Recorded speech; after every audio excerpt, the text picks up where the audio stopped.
नमस्कार मित्रों, मैं Pushpendra Gurjar discovery classes Jaipur YouTube channel पर आप सभी मित्रों का तहे दिल से हार्दिक अभिनंदन और स्वागत करता हूं। मित्रों, कहते हैं मंजिल उन्हीं को मिलती है जिनके सपनों में जान होती है। मंजिल उन्हीं को मिलती है जिनके सपनों में जान होती है। पंखों से कुछ नहीं होता मेरे दोस्तों, पंखों से कुछ नहीं होता मेरे दोस्तों, हौसलों से उड़ान होती है, हौसलों से उड़ान होती है।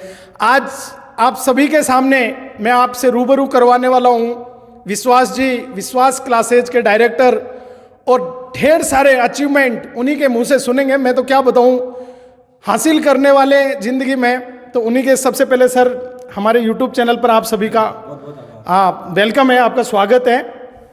और विद्यार्थी पहले भी आपसे रूबरू हो चुके हैं, लेकिन उस समय टाइम का अभाव था और कई विद्यार्थियों की क्यूरी थी कि और सर से कुछ जानना चाहें कि सफल कैसे हो सकते हैं, क्या करना चाहिए। तो सबसे पहले तो मैं जानना चाहूँगा कि आप अपने मुख से हमारे बच्चों को बताएं कि आपका परिचय दें, मतलब एक प्रकार से। पहले सबसे पहले तो देखिए विश्वास जी की जुबान से। पहले सभी विद्यार्थियों को मैं हार्दिक अभिनंदन करता हूं सबका। मैं एक सामान्य से परिचय आपको दे देता हूं। मैं विश्वास सिंह खेतड़ी झुंझुनू से बिलोंग करता हूं जी। मेरी एजुकेशन सरकारी विद्यालय में हुई, ज़्यादातर एजुकेशन सरकारी विद्यालय में हुई है। मेरे फादर एक आर्मी पर्सनल थे, तो आर्मी से रिटायर्ड हैं जी। तो कभी कभी मुझे आर्मी एरिया में उनके साथ रहने का मौका भी मिला है। कुल मिलाकर ग्रामीण प्रवेश में पढ़ के मैं आगे बढ़ा हूँ। उसके बाद मैं 2008 में जी राजस्थान में सरकारी सेवा के रूप में मैंने 3rd ग्रेड ग्रुप में कार्य करना प्रारंभ किया। कहाँ पे?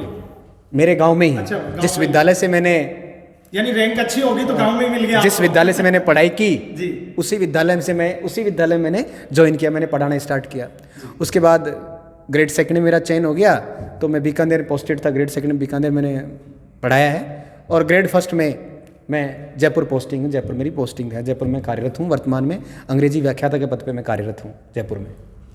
अच्छा। हाँ, तो यानी मतलब आपने 1st ग्रेड भी, 2nd ग्रेड, वो क्या बोलते हैं उसको, 3rd ग्रेड, सभी से मतलब आप स्टेप बाय स्टेप करके हर स्टेप पे हाँ। कई जैसे स्टूडेंट के दिमाग में रहती है कि सर डायरेक्ट ही ऊपर दिया जाए, और कई की रहती है कि नहीं ऊपर नहीं, स्टेप बाय स्टेप चलना चाहिए। तो आपने एक पर्याय बने हो उनके लिए, जो ऐसे विद्यार्थी हैं, तो मतलब उनसे उनको सीखने को मिलेगा आपसे कि ऐसे नहीं है कि एक बार सिलेक्शन हो गए तो बहुत से के दिमाग में रहती है कि सर फिर टाइम नहीं मिल पाता, हम तो उसी में थक जाते हैं, बिजी हो जाते हैं। तो उसका भी आपने एक उदाहरण दिया है आगे सर्विस के दौरान आपने मेहनत करके और आप यहाँ तक। मैं इसमें एक बात जोड़ना चाहता हूँ। बहुत सारी कंडीशन होती हैं, हर व्यक्ति का ऐसा नहीं होता। बहाने होते हैं कि सर अब टाइम नहीं मिल पाता। हर व्यक्ति की कंडीशन ऐसी नहीं होती कि मैं अगर मान लो बहुत बड़ा टारगेट लेके चलो स्टार्ट में, मेरी पारिवारिक कंडीशन, मेरा ग्रामीण प्रवेश या किस माहौल में गुजरा हूँ, मुझे कितनी हद तक किसी चीज़ की नीड है उस समय, तो उस हिसाब से हम कोई जॉब स्टार्ट कर देते हैं। अगर आप पढ़ना चाहें तो जॉब के साथ आसानी से पढ़ सकते हैं। मैं कतई इस बात में नहीं मानता हूं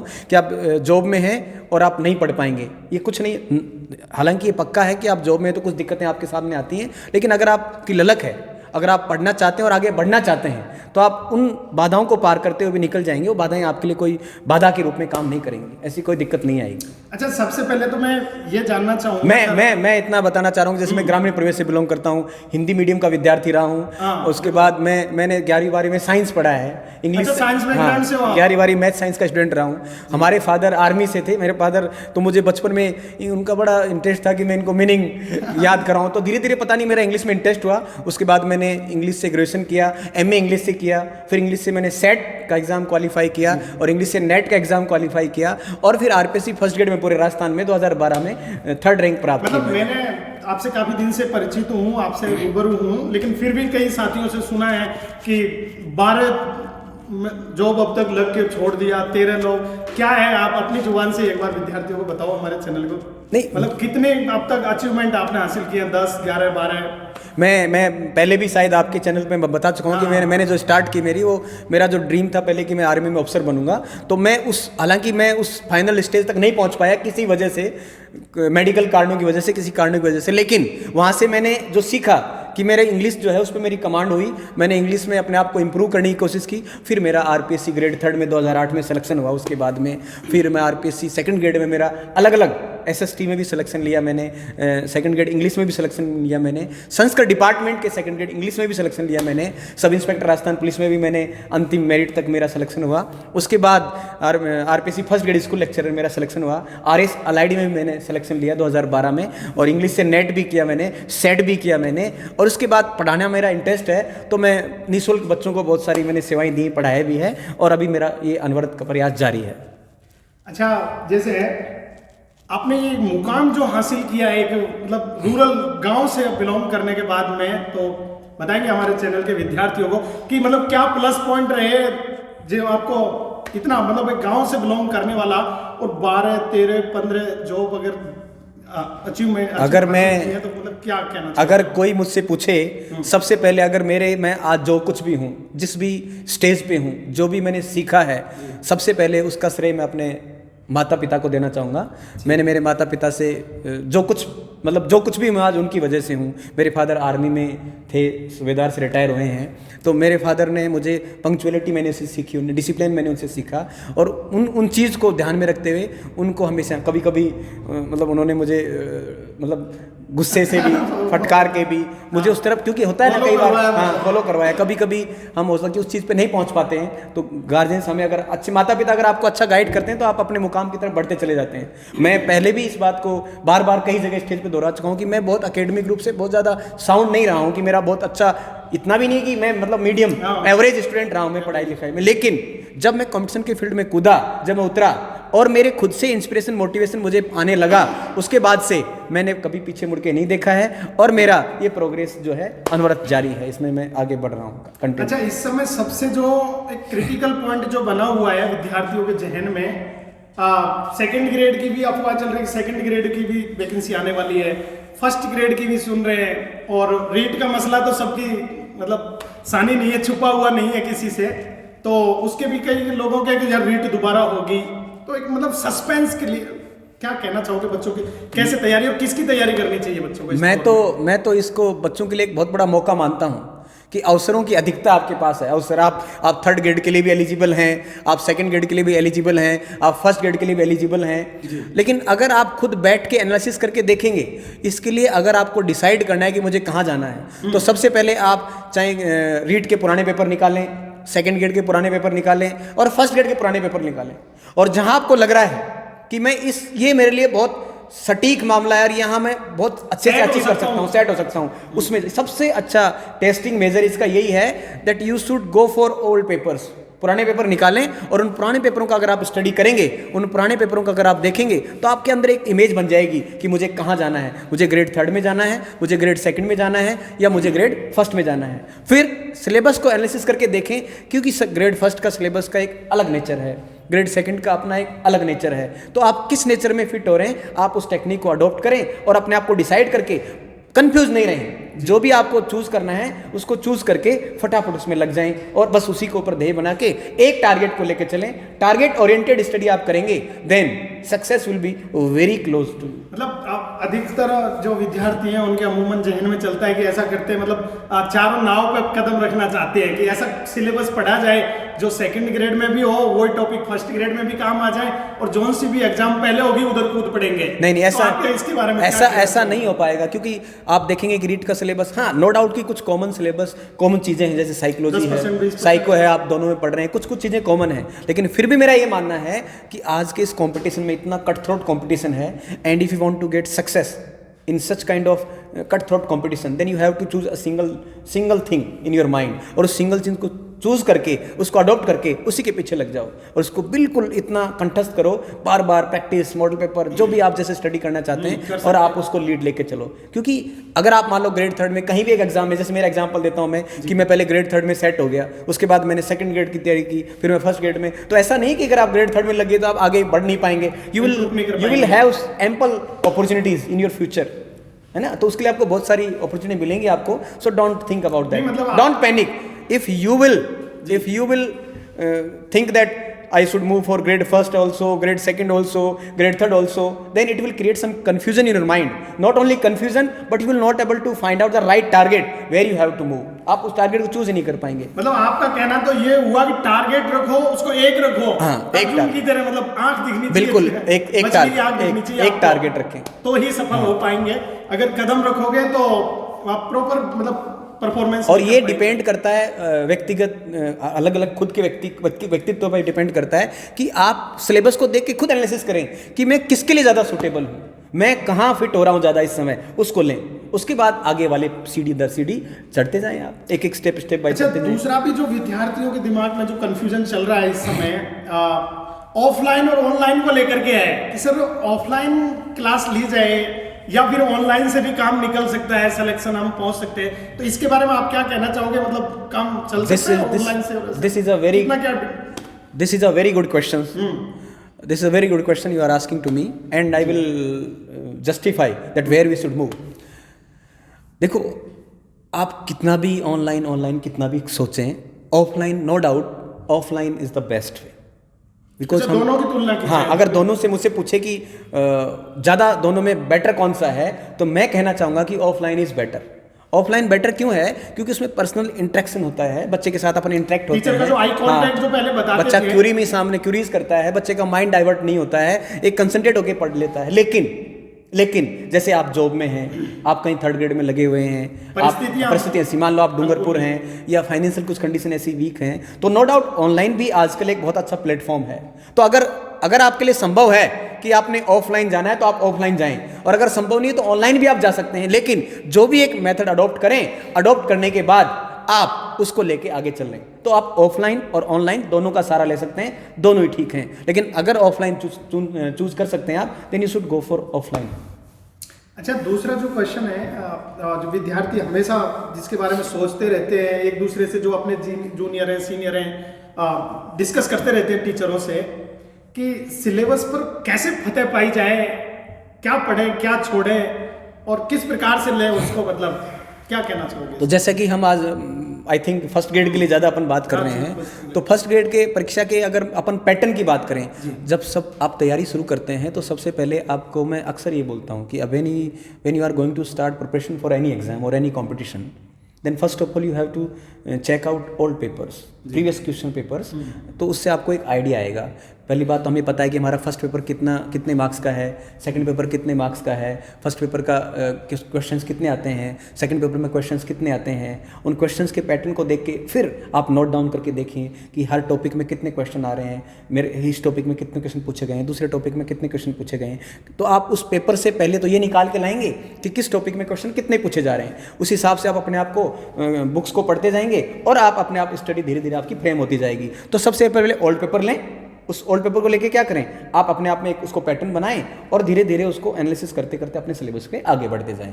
इसका मतलब प्रीवियस क्वेश्चन पेपर्स है ना, that will play an important role in your selection of questions. मतलब आपका कहने का मतलब तो ये हुआ कि जैसे कंपटीशन में अगर आप कदम रख रहे हो, आपने जैसे डिसाइड कर लिया, फर्स्ट क्वेश्चन तो ये डिसाइड करना है कि आपको फर्स्ट ग्रेड में जाना है, सेकंड ग्रेड में। जब डिसाइड हो जाता है तो दो चीजें आपके पास हैं, दो चीजें, एक सिलेबस और एक क्वेश्चन पेपर जो दिस इज द बेस्ट वे।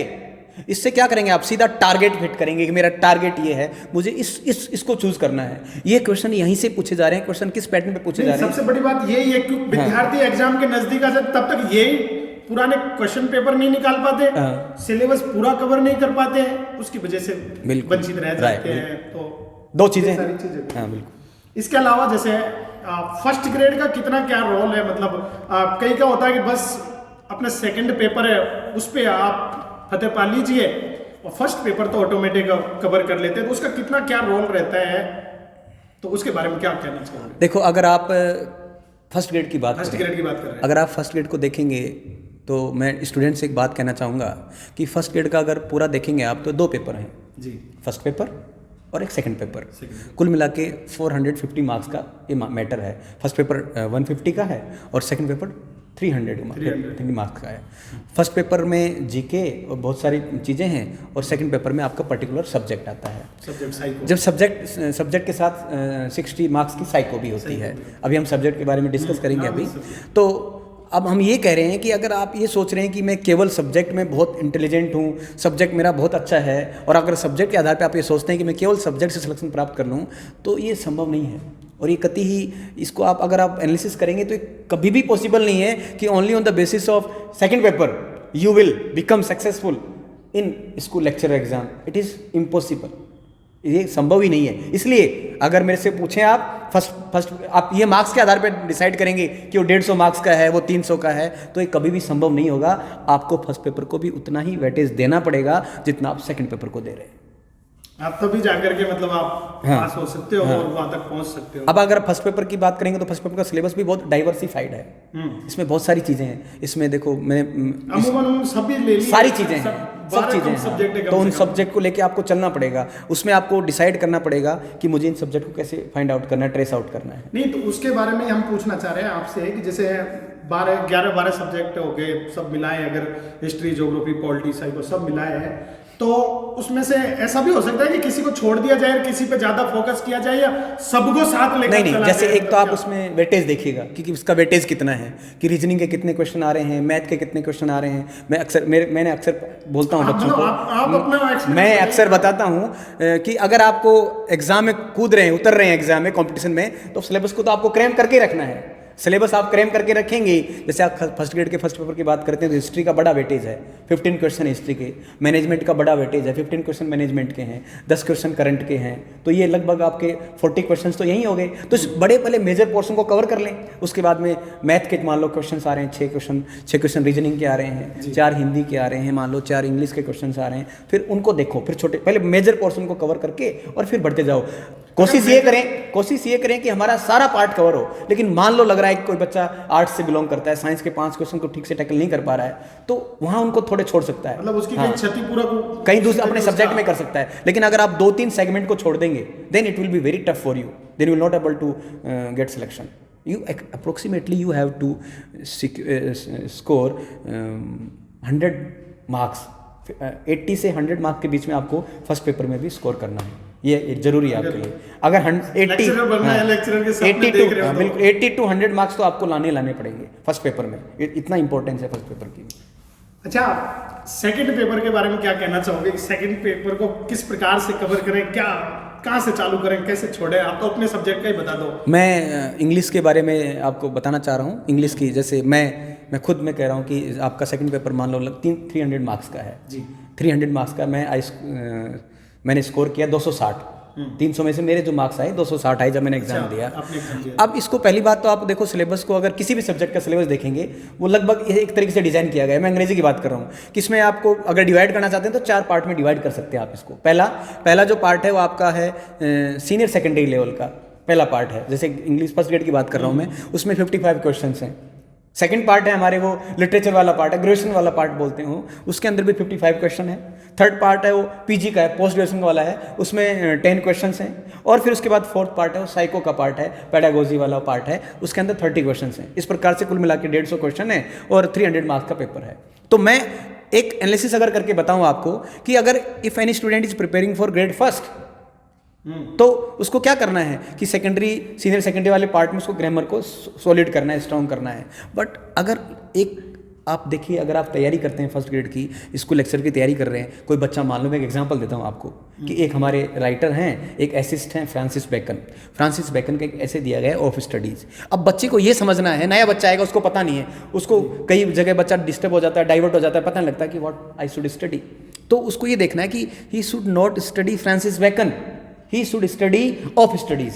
वो उस राइटर को नहीं पढ़ना है, उस राइटर का जो कंटेंट दिया गया है उस पर फोकस करना है। अगर उसको फोकस करेगा तो वो उसको ढंग से पढ़ेगा, तो उसका ऑटोमेटिक जो है वो ठीक से कर पाएगा और उसका सिलेक्शन होगा। मैं थोड़ा एनालिसिस करता हूँ उसको, थोड़ा सा 2-3 मिनट, बाकी मैं अगले वीडियोज़ में मैं खुद पर्सनली सिलेबस को डिस्कस करके कौन सी सिलेबस को कहाँ से पढ़ना है ये भी बताऊँगा। अब ग्रामर पढ़नी है, जैसे मान लो ग्रामर के लिए बुक चलती है, रेन एंड मार्टिन पढ़ ली, मान लो थॉमसन मार्टिनेट पढ़ ली, बेसिक ग्रामर बुक्स हैं, ये पढ़ेगा बच्चा, he will able to cover up the grammar portion. Grammar में ज़्यादा दिक्कत नहीं आएगी।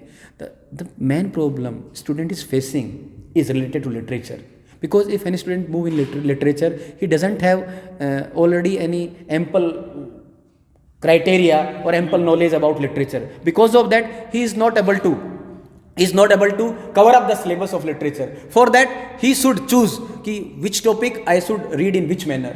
Some books are there which have to be read in detail and some books are there which are not to be meant to read in detail. तो उस चीज़ को लेते हुए, उस चीज़ को मेंशन करते हुए बच्चे को पढ़ना है. अगर वो ऐसे बिना किसी स्ट्रेटेजी के पढ़ेगा, then he will not able to cover up the syllabus, and if you will not able to cover up the syllabus properly, then it will create a major problem for you. After 3 or 4 months preparation, you will find out that you are at nowhere. You are not able to cover up anything. You are not able to solve the questions. Main thing is that when you are reading anything, suppose you studied any topic, suppose you studied on his blindness, है ना, a poem. After reading it, after studying it, you have to solve out the previous questions. अगर आप previous question ठीक से हल कर पा रहे हैं, क्वेश्चंस को सोल्व कर पा रहे हैं, it means you are going in right direction. और अगर आप पुराने क्वेश्चंस को ठीक से सोल्व नहीं कर पा रहे हैं, it means what you studied was not suitable for you and it was useless for you. So if अगर आप पुराने क्वेश्चंस को ठीक कर रहे हैं, आप उन मान लो 10 क्वेश्चन पुराने आए हुए हैं, 10 में से आपने 9 ठीक कर दिए, इट मीन्स आपने ठीक किया है and you are going on the right track. So if you want to study, read the topic, solve the question. If result is positive, then you are on the right track, and if the result is not positive, then you are not on the right track. इस तरह से आपको study करना है. आपको choose करना है कि कैसे मुझे डिटेल में पढ़ना है, कैसे मुझे नॉन डिटेल में पढ़ना है. And for that a student has to take guidance from a person who has already given that exam और who is teaching the students for that exam. अच्छा, परीक्षा का क्या पैटर्न क्या रहता है? जैसे किस प्रकार से परीक्षा को करवा रहे हैं? सुनने में आ रहा है कि अभी होगी अभी होगी अभी होगी, तो बच्चे मुझे लग रहा है कि जैसे अभी कुछ अगले कुछ दिनों में ही शायद फेब में या मार्च में, फेब और मार्च में फर्स्ट ग्रेड का विज्ञापन आने वाला है, रिलीज होने वाला है. और एग्ज़ाम जो है हम मान सकते हैं कि जून जुलाई अगस्त तक हम एग्ज़ाम मान सकते हैं. तो 4 से 5 महीने का टाइम बच्चों के पास एम्पल टाइम है, उसमें लग जाएं और जुड़ जाएं. अब ज़्यादा वेट करने की ज़रूरत नहीं है कि if notification will come then I will start preparation, क्योंकि वो अब जितना टाइम आप लूज़ कर रहे हैं it's very harmful for you. तो आप जुड़ जाएं बस तैयारी में. बस ये मानो कि बस मुझे इस बार वैकेंसी आ रही है और मुझे सिलेक्शन लेना है. इसी टारगेट से आप जुड़े रहें. जिस दिन एग्जाम होगा उस दिन you have to appear and you will be with full preparation, तो आप सिलेक्शन ले जाएंगे. अच्छा, तैयारी के बारे में क्या कहना चाहोगे? जैसे अभी आपने बताया कि सबसे पहले फर्स्ट सिलेबस पे आप फतेह करें. दूसरी बात, जो एग्जाम में क्वेश्चन पूछे गए हैं उन पेपरों को लो, उनको करो. कई स्टूडेंट की रहती है कि पहले कुछ सिलेबस को कवर किया जाए, बाद में टेस्ट सीरीज ज्वाइन की जाए, या टेस्ट दिए जाए. तो आप मतलब किसके आप मैं test series is a different thing. Test series ये चेक करने के लिए है कि आपकी प्रिपरेशन हो गई या नहीं हो गई है. मैं जो कह रहा हूँ प्रीवियस क्वेश्चन पेपर, वो इसके लिए है कि एग्जाम में क्वेश्चन कैसे आ रहे हैं. तो एग्जाम में क्वेश्चन कैसे आ रहे हैं, पैटर्न क्या है. If you want to know the pattern of exam, then you have to study previous questions and syllabus, and if you want to check your preparation, then you should attend or join the test series. तो अगर आपका syllabus पूरा हो गया है उसके बाद test series की तरफ जाएं. लेकिन प्रिपरेशन स्टार्ट करने से पहले मैं फिर कहूंगा, बार बार इसी बात को मैं दोहराता हूं कि आप सिलेबस उठाएं, सिलेबस को पूरा तैयार करें, रट लें उसको, क्रैम करें पूरी तरह. एक एक पॉइंट आपको सिलेबस आपके दिमाग में सेट होना चाहिए. और साथ में प्रीवियस क्वेश्चन पेपर देखें, फिर उस टॉपिक को पढ़ें. टॉपिक पढ़ने के बाद फिर दोबारा प्रीवियस जो क्वेश्चन पेपर हैं प्रीवियस वाले उनको देखें, तो लगे कि हाँ मैं ठीक जा रहा हूँ. और जब आपका सिलेबस कवर हो जाए तो आप मॉडल पेपर लिए मार्केट से, बहुत सारे मॉडल पेपर उपलब्ध होते हैं. कोई किसी इंस्टीट्यूट में कोई टेस्ट सीरीज, टेस्ट सीरीज बहुत इंपॉर्टेंट है. आपकी प्रिपरेशन के बाद में टेस्ट सीरीज आपको हर हाल में ज्वाइन करनी है. टेस्ट आपको कम, जितने टेस्ट दे पाएं आप, जितने टेस्ट दे पाएं उतने टेस्ट दीजिए आप. It will enhance your confidence and it will give you the direction that I have covered this topic, now I am okay with this topic. I am having some doubt or some problem in this topic, so I should give some more time on this topic. ये चीज़ें आपको करनी है इसमें. अच्छा, कई जैसे विद्यार्थियों की इस समय सबसे बड़ी ऊहापोह चल रही है कि सर कहीं 3 डे फ्री चलते हैं कोचिंग इंस्टीट्यूट में, कहीं 5 दिन फ्री और फिर फीस जमा करवाओ, कहीं 2 दिन फ्री, कहीं ऐसा होता है कि पहले पैसे जमा कराओ बाद में कराओ. और बच्चों का मतलब इसको लेकर के कहाँ कोचिंग करनी चाहिए, कहाँ नहीं करनी चाहिए, और गुणवत्ता को कैसे परखें, क्या करें? कहीं 2 टीचर अच्छे मिलते हैं, 2 खराब. क्या कहना चाहोगे, कैसे मतलब कैसे परखें? मैं तो सिंपल इतना ही कहूँगा कि एक बच्चा जो ग्रेजुएट होके आता है, पीजी होके आता है, तैयारी करने के लिए आ रहा है, उसको इतनी समझ तो है कि मुझे कहाँ पढ़ना है और क्या पढ़ना है और कहाँ जाना है मुझे. फिर भी अगर आप बार बार सिर्फ कोई दो किसी से सुना वहाँ चला जा, किसी से सुना वहाँ चला जा, इसके ऊपर जाने की बजाय एक टीचर के पास जहाँ पहुँच गया उसके ऊपर थोड़ा ट्रस्ट अपने अंदर पैदा कीजिए उनके प्रति, और वहीं पढ़ें और वहीं अपने आप को डिवोट करें। क्योंकि 19-20 सब जगह सब चीज़ें होती हैं, मेन चीज़ ये है कि आपको चीज़ें समझ में कहाँ आ रही हैं। सपोज करो, हो सकता है कि आपको चीज़ मेरे से समझ में आ रही हो सकता है किसी दूसरे को दूसरे समझ में आ रही हो। जहाँ आपको चीज़ समझ में आ रही है आप वहाँ जाएं और वहाँ अपने आप को डिवोट करें, टीचर में ट्रस्ट मतलब अपने आप टीचर में फेथ रखें और जुड़ जाएं, और आपका सिलेक्शन हो जाएगा, 100% सिलेक्शन होगा। ये मतलब आप ये सोचो कि अच्छा, फिर कभी कभी होता है जैसे कोई बच्चा पिछली बार एग्जाम दिया 2 नंबर से रह गया, 1 नंबर से रह गया, हमें उससे नहीं डरना है, हमें उससे कभी डरना नहीं है। हमें क्या है, ना थके हैं कभी पैर ना कभी हिम्मत हारी है, ना थके हैं कभी पैर ना कभी हिम्मत हारी है, जज्बा है कुछ करने का इसलिए तो कोशिश जारी है, इसलिए हमारी कोशिश जारी है। इसका मतलब डरना नहीं है। हो गया कोई एग्जाम साहब 1 नंबर से रह गया, कोई साहब 2 नंबर से रह गया, कभी 3 नंबर से रह गया, कोई बात नहीं, क्या गलती हुई उसको रेक्टिफाई करो, सुधार करो एंड मूव अहेड, आगे बढ़ जाओ। उसको सोचते रहेंगे यार पिछली बार मेरे साथ ऐसा हो गया, उसको नहीं कोसना है। तो एक अच्छी गाइडेंस लें कहीं से भी, जो प्रीवियस में किसी भी बंदे को आप जानते हैं जिसका सिलेक्शन हो रखा है या जो तैयारी कर रहा है उससे गाइडेंस लें। गाइडेंस लेने के बाद कहीं जहाँ भी आप पढ़ना चाह रहे हैं वहाँ पढ़ें और सिलेबस को देखें, पुराने क्वेश्चन पेपर देखें और सिलेबस के बाद टेस्ट रिजॉइन करें। ये 4-5 चीज़ें अगर आप करेंगे और रेगुलर इस सब चीज़ों को रेगुलर तरीके से करना है तो आप सिलेक्शन आपका हो जाएगा। मैंने एक चीज नोटिस की है, जो कहते हैं मात पिता और गुरु की वाणी बिना ही विचार करे सुख जानी, यानी अगर गुरु में ट्रस्ट है आपका, आप क्लास में आए और आप दिमाग में आ गया कि नहीं इस सर को तो कुछ आता ही नहीं है, इससे ज्यादा तो मेरे को आता है, या कुछ आपके दिमाग में चल गया तो मेरे को लग रहा है कि वो फतेह नहीं पा सकते, आप मंजिल तक नहीं पहुंच सकते। सबसे पहले तो आस्था होनी चाहिए, आप विश्वास होना चाहिए कि ये मेरे को मंजिल तक आपका कहने का ये आपने बहुत अच्छी बात कही है। अगर देखिए, अगर आप ये देखो MA करके जो बच्चा आता है सब्जेक्ट से, तो सब्जेक्ट का नॉलेज तो उसको होता ही है ना। अगर वो सब्जेक्ट के नॉलेज को लेके वहाँ आएगा और इस ईगो के साथ आएगा, इस एटीट्यूड के साथ आएगा कि मुझे सब कुछ आता है, इसका मतलब you are not a teacher. इसका मतलब यू आर मतलब वहाँ टीचर नहीं है। आप अपने आप को अगर ये मान के आए कि मैं टीचर हूँ तो फिर आपके साथ दिक्कत होगी। अगर आप क्लास में चाहे कहीं भी पढ़ा रहे हैं, आप पढ़ा के आए हैं, क्लास में जब एंटर कर गए it means you are a student.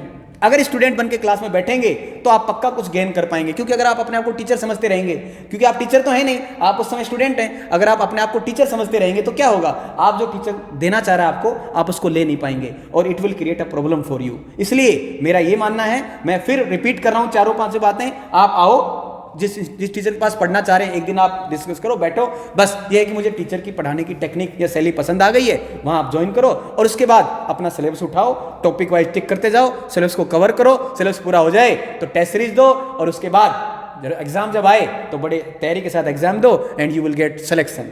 अच्छा, जैसे विद्यार्थियों के लिए अगर ये सब क्लास का समरी दी जाए कि सफलता का अगर मूल मंत्र अगर दिया जाए, क्या कहना चाहोगे? मतलब शॉर्ट में आप विद्यार्थियों को कि भाई इन चीजों पे फोकस करो और आप फतेह मंजिल तक पहुंच जाओगे। अगर मैं आपसे सिंपली सफलता के लिए बात बताऊं तो पहली बात, सबसे पहले आपको रेगुलर होना पड़ेगा, डिसिप्लिन होना पड़ेगा।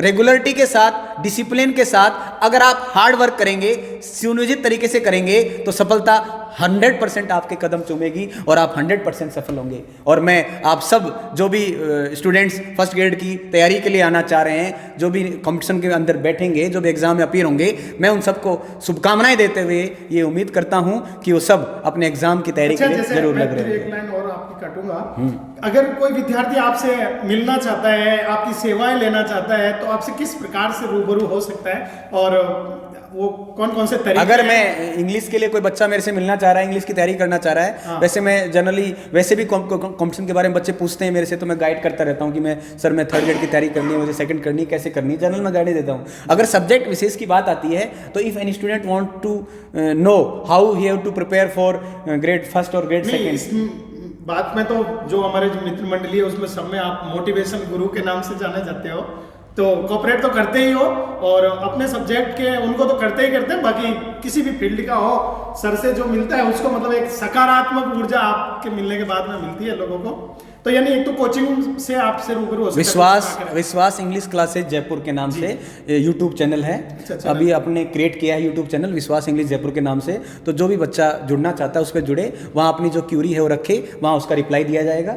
वहाँ जो भी उसकी जो भी क्यूरी होगी रिप्लाई मिलेगा उसको। और ऑफलाइन भी अगर जयपुर में आके मिलना चाहता है तो वहाँ से सब उसको जानकारी मिल जाएंगी, वो हमसे कांटेक्ट कर सकता है, मिल सकता है, उसको जितनी जैसे भी होगी वो सब सुविधाएं उसको अवेलेबल करवाई जाएंगी, सारी बातें उसको बताई जाएंगी। वैसे भी कोई गाइडेंस के लिए भी आना चाहिए तो he can take guidance from me, I am easily available for candidates students. अच्छा, तो मैं इन्हीं शब्दों के साथ आज की क्लास ऑफ करते हैं। तो मैं सबसे पहले तो आपको बहुत बहुत धन्यवाद सर, आप हमारे यूट्यूब चैनल पे आए और हमारे विद्यार्थियों को आपने ये सारे जो दिमाग में उनके क्वेश्चन चल रहे थे लगभग क्लियर हो गए। और मैं विद्यार्थियों को बता देता हूँ कि इसी प्रकार की और हमारी वीडियो आपको अपलोड करवाते रहेंगे। आप एग्जाम की तैयारी कीजिए, एंट्री कीजिए, धमाकेदार एंट्री, और इसी प्रकार की जो सफल से जाने सफलता का राज आज सीरीज थी हमारी, तो इसमें आप लगभग आपने बहुत अच्छे से सुना। हमारे YouTube चैनल को जो पहली बार जुड़े हैं, एक बार चैनल को सब्सक्राइब कर दीजिए। वीडियो आपको पसंद आई होगी, वीडियो को लाइक कर दीजिए। मिलते हैं नेक्स्ट वीडियो में, तब तक इजाजत चाहेंगे। जय हिंद।